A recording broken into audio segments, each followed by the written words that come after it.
आपने YouTube पर chart patterns और उन्हें ट्रेड करने के तरीके पर बहुत सारे वीडियोस देखे होंगे, लेकिन इनमें से मेजॉरिटी वीडियोस आपको यह नहीं बताते कि आपको उनका ट्रेड क्यों करना चाहिए और ये चार्ट पैटर्न्स मार्केट में क्यों काम करते हैं। इसलिए ये चार्ट पैटर्न पर सबसे कॉम्प्रहेंसिव कोर्सेज में से एक होने जा रहा है। बहुत से ट्रेडर्स बहुत कम कंटेंट के साथ हजारों रुपये में चार्ट पैटर्न्स पर पेड कोर्सेज भी देते हैं, लेकिन ये कोर्स पूरी तरह से मुफ्त है और एजुकेशनल पर्पसेस के लिए बनाया गया है। अब चार्ट पैटर्न का कॉन्सेप्ट वास्तव में काफी सरल है। चार्ट पैटर्न्स मार्केट की सप्लाई और डिमांड का रिप्रेजेंटेशन करके काम करते हैं। ये ट्रेंड को ट्रेडिंग चार्ट पर एक निश्चित तरीके से चलने का कारण बनता है, जिससे एक पैटर्न बनता है। जब कोई ट्रेडर स्टॉक या इंडेक्स के प्राइस चार्ट को देखता है तो ये पूरी तरह से रैंडम मूवमेंट्स जैसे प्रतीत हो सकता है। यह अक्सर सच होता है, फिर भी उन प्राइस मूवमेंट्स में पैटर्न्स होते हैं। चार्ट पैटर्न्स प्राइस डेटा में पाए जाने वाले जियोमेट्रिक शेप्स होते हैं, जो एक ट्रेडर को प्राइस एक्शन को समझने में मदद कर सकते हैं और साथ ही यह अनुमान लगा सकते हैं कि प्राइस कहां जाने की संभावना है। हालांकि चार्ट पैटर्न मूवमेंट्स की कोई गारंटी नहीं है और बस चार्ट पैटर्न्स ट्रेडिंग मार्केट्स में सफलता का कोई निश्चित रास्ता नहीं है और इसका उपयोग मार्केट एनालिसिस के अन्य तरीकों के साथ किया जाना चाहिए। सामान्य तौर पर चार्ट पैटर्न्स को 3 टाइप्स में क्लासिफाई किया जाता है। ये हैं कंटिन्यूएशन पैटर्न्स, रिवर्सल पैटर्न्स और न्यूट्रल चार्ट पैटर्न्स। इस वीडियो में चर्चा का विषय कंटिन्यूएशन पैटर्न्स है। मैं 5 सबसे कॉमन कंटिन्यूएशन चार्ट पैटर्न्स के बारे में बात करूंगा। वे क्यों और कैसे बनते हैं और उन्हें उचित एंट्री, स्टॉप लॉस और टारगेट सेटअप के साथ कैसे ट्रेड करना है, हम इस बारे में भी बात करेंगे। यदि आप नहीं जानते हैं कि कंटिन्यूएशन पैटर्न क्या है, तो जैसा कि नाम से पता चलता है, ये पैटर्न संकेत देते हैं कि मार्केट में एग्जिस्टिंग ट्रेंड संभवतः जारी रहेगा, या सरल शब्दों में वे प्रेडिक्ट करते हैं कि पैटर्न के फॉर्मेशन के बाद मार्केट उसी डायरेक्शन में जारी रहेगा जैसे पहला था। इनमें से अधिकांश कंटिन्यूएशन पैटर्न्स ट्रेंड्स के बीच कंसोलिडेशंस के रूप में बनते हैं। यह ऐसा है जैसे मार्केट थकावट के कारण चाय का विश्राम ले रहा हो और फिर रिफ्रेशमेंट के बाद काम पर वापस जा रहा हो। इस वीडियो में हम 5 पैटर्न्स और उनकी सब कैटेगरीज पर चर्चा करेंगे। हम फ्लैग पैटर्न्स के साथ शुरुआत करेंगे, उसके बाद पेनेंट पैटर्न्स, फिर असेंडिंग ट्रायंगल और डिसेंडिंग ट्रायंगल पैटर्न्स, फिर हम रेक्टेंगल पैटर्न्स के बारे में चर्चा करेंगे और अंत में कप एंड हैंडल और inverted cup and handle patterns के साथ हम इस वीडियो को एंड कर देंगे। पैटर्न्स पर आगे बढ़ने से पहले मैं कुछ चीज क्लियर कर दूं। ये टाइम फ्रेम्स के अलावा और कुछ नहीं है। बात यह है कि ये सभी पैटर्न्स जिसके बारे में मैं बात करने जा रहा हूँ, यह इंट्राडे से लेकर स्विंग से लेकर पोजिशनल टाइम फ्रेम तक लगभग सभी टाइम फ्रेम्स में बनेगा और यह पैटर्न्स हायर टाइम फ्रेम्स के साथ बेहतर काम करते हैं क्योंकि इसे बनने में अधिक समय लगता है और इसलिए अधिक लोग इनके बारे में जानते हैं। तो इन पैटर्न्स का ट्रेड करने की टाइम फ्रेम आपकी ट्रेडिंग स्टाइल, जिस ड्यूरेशन के लिए आप पोजीशंस को रखना चाहते हैं और आपकी एक्सपेक्टेशंस पर निर्भर करेगी। ठीक है, तो चलिए शुरू करते हैं। बुलिश फ्लैग, जैसा कि नाम से पता चलता है, यह एक बुलिश ट्रेंड के दौरान बनता है। बुल फ्लैग एक स्ट्रॉन्ग, लगभग वर्टिकल बुलिश ट्रेंडिंग मूव के साथ शुरू होता है, जो फिर स्टेबलाइज हो जाता है और फिर पैरेलल टॉप्स और बॉटम्स के साथ एक माइनर बेरिश करेक्शन में बदल जाता है, जो महत्वपूर्ण सपोर्ट और रेजिस्टेंस लेवल्स हैं। किसी भी फ्लैग पैटर्न के 3 पार्ट्स होते हैं जो इसे बनाते हैं। बुल फ्लैग की सही पहचान करने के लिए मैं कुछ संकेत देने जा रहा हूं। एक फ्लैगपोल बनाते हुए प्रीसीडिंग अप ट्रेंड की तलाश करें। जैसा कि हम जानते हैं कि एक बुलिश फ्लैग पैटर्न एक बुलिश ट्रेंड के दौरान बनता है। इसका मतलब है कि कैंडल्स की रेंज सामान्य से अधिक बुलिश है और वे हाईज के पास क्लोज होने की ट्रेंड रखते हैं। यह मार्केट में बाइंग इंटरेस्ट का एक स्ट्रॉन्ग संकेत है और यह भी क्लियर है कि मार्केट में बुल्स डोमिनेंट हो रहे हैं।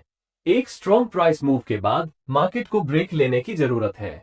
इसे एक प्रॉफिट बुकिंग फेज के रूप में देखा जा सकता है, जहां इनिशियल बायर्स अपने कुछ प्रॉफिट्स की बुकिंग कर रहे हैं। यहां आप एक संभावित बुल फ्लैग बनने की उम्मीद कर सकते हैं क्योंकि मार्केट पुलबैक करता है। पुलबैक के दौरान बना हुआ प्राइस एक्शन का प्रकार ही फ्लैग पैटर्न को नॉर्मल पुलबैक से अलग करता है। आप जो खोज रहे हैं वो शैलो पुलबैक है, जिसमें पहले की स्ट्रॉन्ग बुलिश मूव की तुलना में छोटी रेंज की कैंडल्स शामिल है, या इसे एक स्ट्रॉन्ग मूव के बाद इंडिसीजन कैंडल्स के ग्रुप के रूप में देखा जा सकता है। यह आपको बताता है कि सेलर्स प्राइस कम करने के लिए स्ट्रगल कर रहे हैं और बायर्स अभी भी कंट्रोल में हैं। इसलिए यदि आप बड़ी रेंज की कैंडल्स के साथ एक स्टीप पुलबैक देखते हैं तो यह शायद बुल फ्लैग पैटर्न नहीं है। आमतौर पर रिट्रेसमेंट ओरिजिनल ट्रेंड या पोल के 38.2% लेवल से नीचे एंड होता है, जैसा कि फिबोनाची द्वारा दर्शाया गया है। लेकिन अगर रिट्रेसमेंट पोल के 50% से नीचे चला जाता है तो इसे फ्लैग पैटर्न नहीं माना जा सकता है। ये रेंज जितनी टाइट होगी, मार्केट के हायर लेवल्स पर ब्रेकआउट देने की संभावना उतनी ही अधिक होगी। अब हमने सीखा है कि बुल फ्लैग की पहचान कैसे की जाती है, तो हम डिस्कस कर सकते हैं कि फ्लैग पैटर्न का ट्रेड कैसे करें। इसलिए मैं एंट्री के तरीकों, स्टॉप लॉस कहां लगाना है और टारगेट कैसे निर्धारित करना है, इस पर चर्चा करूंगा। आइए एंट्री क्राइटेरिया से शुरुआत करें। चूंकि यह एक बुलिश कंटिन्यूएशन पैटर्न है, हम केवल रेजिस्टेंस ट्रेंड लाइन के ऊपर ब्रेकआउट होने में इंटरेस्ट रखते हैं। इस लेवल के ब्रेकआउट के बाद आप एक लॉन्ग एंट्री ले सकते हैं, यानी आप उस समय एंटर कर सकते हैं जब प्राइस रेजिस्टेंस ट्रेंड लाइन के ऊपर ब्रेक हो जाती है, या आप ब्रेकआउट कैंडल के क्लोज होने के बाद इसका हाई प्राइस से ऊपर खरीद सकते हैं। दूसरी मेथड प्राइस का ब्रेकआउट लेवल पर वापस आना या पुलबैक करने की प्रतीक्षा करना है और फिर एक लॉन्ग एंट्री करें जब प्राइस वापस ऊपर जाती है या जब प्राइस ब्रेकआउट कैंडल हाई से ऊपर जाती है। अब आप शायद सोच रहे होंगे कि कौन सा ऑप्शन बेहतर है। खैर, कोई सबसे अच्छा तरीका नहीं है। यदि आप हाइस के ब्रेक पर एंट्री करते हैं तो यह एक फॉल्स ब्रेकआउट हो सकता है, लेकिन अगर यह रियल ब्रेकआउट है तो यह आपको मिलने वाली बेस्ट पॉसिबल एंट्री प्राइस है। ऑल्टरनेटिवली, यदि आप प्राइसेस को हाई लेवल के ऊपर क्लोज होने की प्रतीक्षा करते हैं तो आप फॉल्स ब्रेकआउट की संभावना कम कर देंगे। लेकिन यदि ब्रेकआउट स्ट्रांग है तो शायद आप बहुत हाई प्राइसेस पर एंट्री करते हैं। एक पुलबैक या रीटेस्ट की वेट करने के मामले में भी ऐसा ही है, जो अक्सर नहीं भी हो सकता है यदि मार्केट में स्ट्रांग ट्रेंड है और वास्तव में आप ट्रेड पूरी तरह से चूक जाएंगे। इसलिए यह आप पर निर्भर है कि आप अपनी एंट्री स्ट्रेटजी तय करें और लार्ज नंबर ऑफ ट्रेड्स पर इसका प्रैक्टिस करना जारी रखें। वॉल्यूम और अन्य इंडिकेटर्स का उपयोग करके ब्रेकआउट की वैलिडिटी की कंफर्मेशन करने की हमेशा रेकमेंड की जाती है।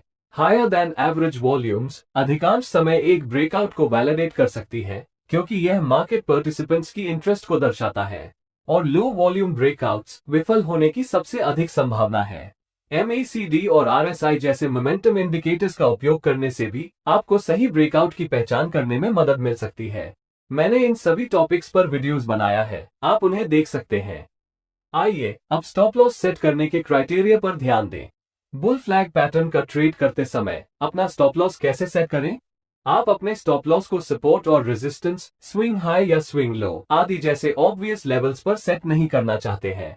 और ऐसा क्यों है? क्योंकि आसानी से आपका स्टॉप लॉस हंट हो जाएगा। ये लेवल्स दूसरों के लिए उतना ही ऑब्वियस है जितना आपके लिए है, जिसमें स्मार्ट मनी भी शामिल है। तो आप एक प्रॉपर स्टॉप लॉस कैसे सेटअप कर सकते हैं? यह आसान है। आपका स्टॉप लॉस एक ऐसे लेवल पर होना चाहिए जिसे पार करने पर आपके ट्रेडिंग सेटअप को इनवैलिडेट कर दिया जाए। हम यहाँ एक बुल फ्लैग का ट्रेड कर रहे हैं और यह पैटर्न तब इनवैलिड होता है जब price bottom trend line support के नीचे ब्रेक और क्लोज हो जाती है। इसलिए आपको अपना स्टॉप लॉस इस सपोर्ट लेवल से नीचे रखना होगा। अभी भी लॉन्ग विक्स के चांसेस हैं जो आपके स्टॉप लॉस को हिट कर सकते हैं और फिर डिजायर्ड डायरेक्शन में ऊपर जा सकते हैं। इसलिए एक्स्ट्रा सेफ्टी होने के लिए आपको ATR इंडिकेटर का उपयोग करके अपने स्टॉप लॉस को मार्केट स्ट्रक्चर से दूर सेट करके अपने ट्रेड्स को अधिक सांस लेने की जगह देनी होगी। एक बार जब आप बुल फ्लैग पैटर्न के स्विंग लो की पहचान कर लेते हैं तो अपना stop loss swing low level के 1 ATR नीचे सेट करें। और अंत में आइए जाने कि बुल फ्लैग पैटर्न के लिए टारगेट कैसे निर्धारित करें। अब ऐसे कई तरीके हैं जिनसे आप अपने विनर्स को कैश इन कर सकते हैं। सबसे कॉमन अप्रोचेस में से एक फ्लैग पोल की लंबाई के आधार पर एक प्री डिटर्मिन्ड प्रॉफिट टारगेट रखना है।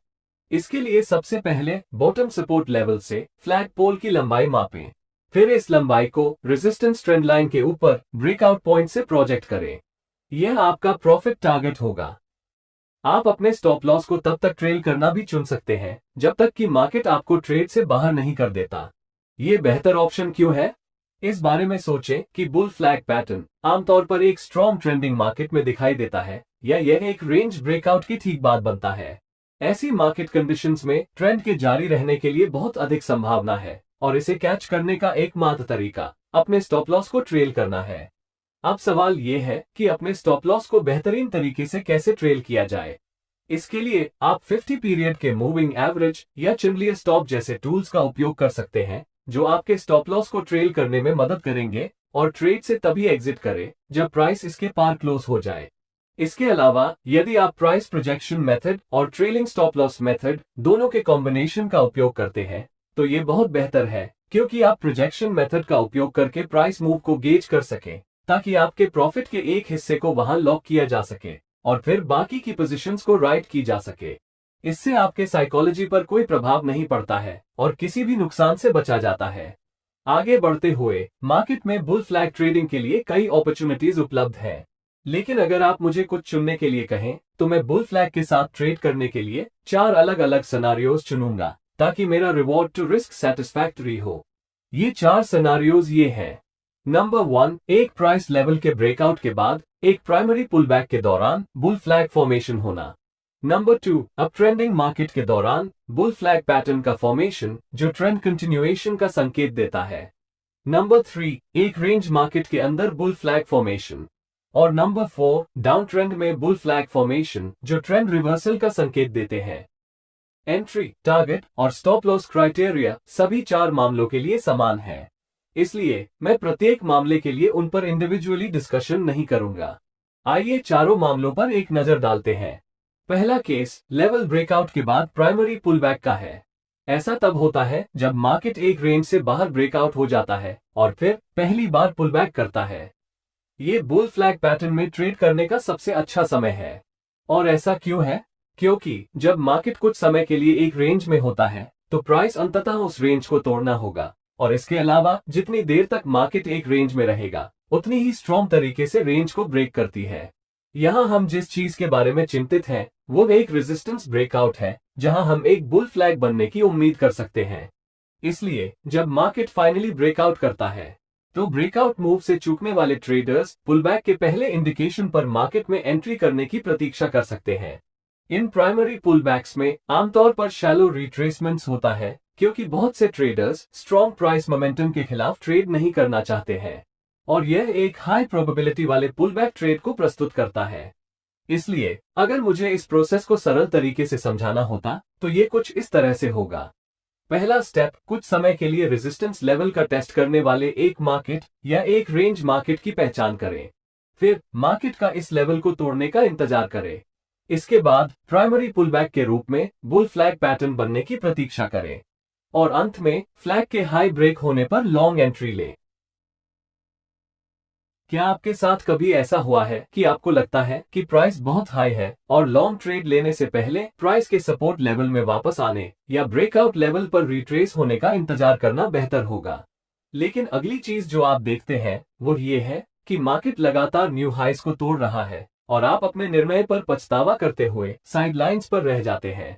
तो क्या आपने इससे कुछ सीखा है? अगर सरल शब्द में कहा जाए तो एक स्ट्रॉन्ग ट्रेंडिंग मार्केट में ब्रेकआउट पर खरीदना मार्केट में प्राइस पुलबैक की प्रतीक्षा करने की तुलना में कहीं अधिक आसान है, जो शायद ही कभी होता है। ऐसे मार्केट में आप बुल फ्लैग पैटर्न को एंट्री ट्रिगर के तौर पर इस्तेमाल कर सकते हैं। मैं समझाऊंगा कि आप ट्रेंडिंग मार्केट में बुल फ्लैग का ट्रेड कैसे कर सकते हैं। पहला स्टेप ऑब्वियसली मार्केट की ट्रेंड का पता लगाना है। आप मूविंग एवरेज का इस्तेमाल करके एक स्ट्रॉन्ग ट्रेंडिंग मार्केट की तलाश कर सकते हैं। शॉर्ट टर्म ट्रेड्स के लिए 20 या 50 पीरियड्स के सिंपल मूविंग एवरेज का उपयोग करें और स्विंग या पोजिशनल ट्रेडिंग पर्पसेस के लिए 50 से 200 पीरियड्स के मूविंग एवरेजेस का उपयोग करें। इस मामले में आइए 20 SMA पर विचार करें।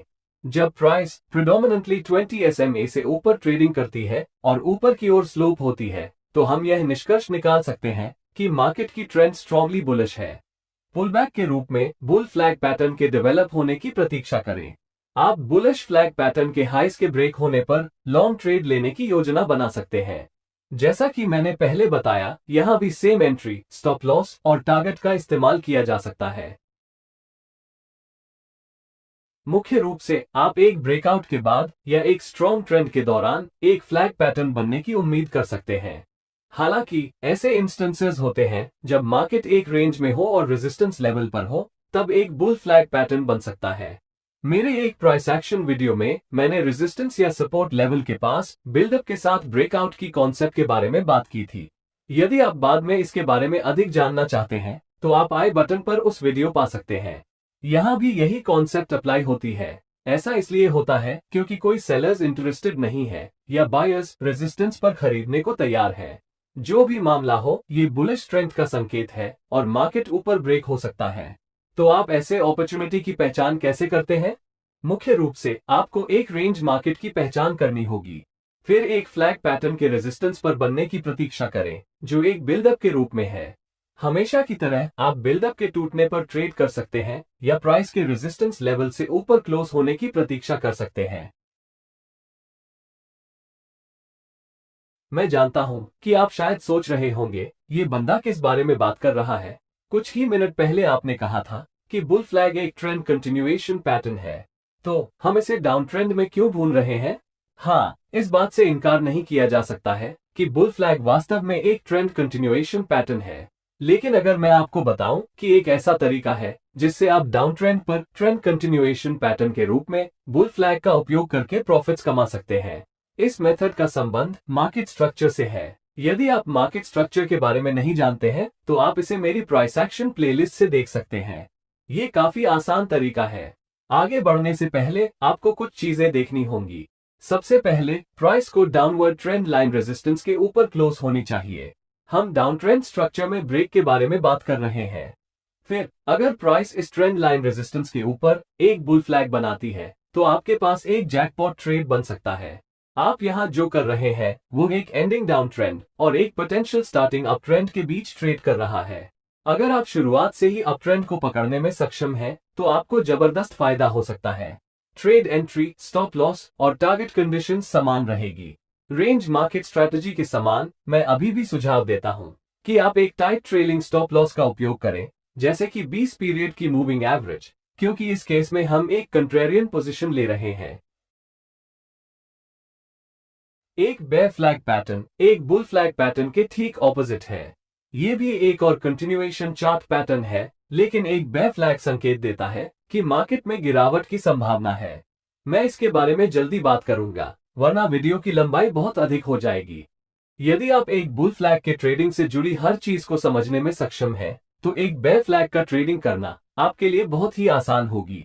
आपको बस 180 डिग्री पर बुल फ्लैग के साथ सीखी गई हर चीज को पलटना है और अब आप बेयर फ्लैग को जानते हैं। मार्केट में बेयर फ्लैग की पहचान कैसे करें? पहले, नीचे की ओर एक स्ट्रॉन्ग ट्रेंडिंग मूव के लिए देखें। इसका मतलब है कि कैंडल्स की रेंज सामान्य से अधिक बेयरिश है और वे लोज के करीब क्लोज होते हैं। नीचे की ओर एक मजबूत बेयरिश मूव होने के बाद मार्केट पुलबैक के रूप में आराम लेता है। पुलबैक में पहले की मूव की तुलना में छोटी रेंज की कैंडल्स शामिल होनी चाहिए और रेंज जितनी टाइट होगी, नीचे की ओर मार्केट ब्रेकआउट होने की उतनी ही अधिक संभावना होगी। मजबूत बेयरिश मूव फ्लैग के पोल को रिप्रेजेंट करती है और पुलबैक के दौरान का प्राइस कंसोलिडेशन पैटर्न का फ्लैग बनाता है। फ्लैग रिट्रेसमेंट पोल की लंबाई के 50% से अधिक नहीं बढ़ना चाहिए, अन्यथा इसे बेयर फ्लैग नहीं माना जाता है।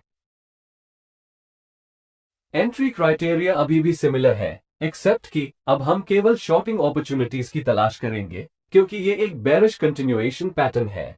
जब प्राइस सपोर्ट ट्रेंड लाइन से नीचे टूटती है, तो आप सेल कर सकते हैं, लेकिन यहाँ फेकआउट्स होने का खतरा होता है। इसलिए आप ब्रेकडाउन कैंडल के क्लोज होने का इंतजार कर सकते हैं और फिर इसके लोज से नीचे एंटर कर सकते हैं। लेकिन अगर ब्रेकआउट कैंडल बहुत बड़ी है, तो आप बहुत कम प्राइसेस पर एंट्री करेंगे और रिवॉर्ड टू रिस्क प्रभावित होगा। अंत में आप ब्रेकडाउन ट्रेंड लाइन पर एक पुलबैक या रीटेस्ट की प्रतीक्षा कर सकते हैं और प्राइसेस डिक्लाइन होने पर एक शॉर्ट एंट्री ले सकते हैं। यहाँ मुद्दा यह है कि एक स्ट्रॉन्ग डाउन ट्रेंडिंग मार्केट के दौरान प्राइस अक्सर पर्याप्त रूप से पुलबैक नहीं करेगी और आप अपने अपॉर्चुनिटी से चूक जाएंगे। इसलिए यह आप पर निर्भर है कि आप अपनी एंट्री स्ट्रैटेजी तय करें और लार्ज नंबर ऑफ ट्रेड्स पर इसका प्रैक्टिस करना जारी रखें। वॉल्यूम्स और MACD, RSI आदि जैसे मोमेंटम इंडिकेटर्स का उपयोग करके ये सुनिश्चित करें कि ब्रेकआउट वैलिड है या नहीं। जब आपकी पोजीशन को प्रोटेक्ट करने की बात आती है, तो अपने स्टॉप लॉस को ऐसे लेवल पर रखें जो आपके ट्रेडिंग सेटअप को इनवैलिडेट कर दे।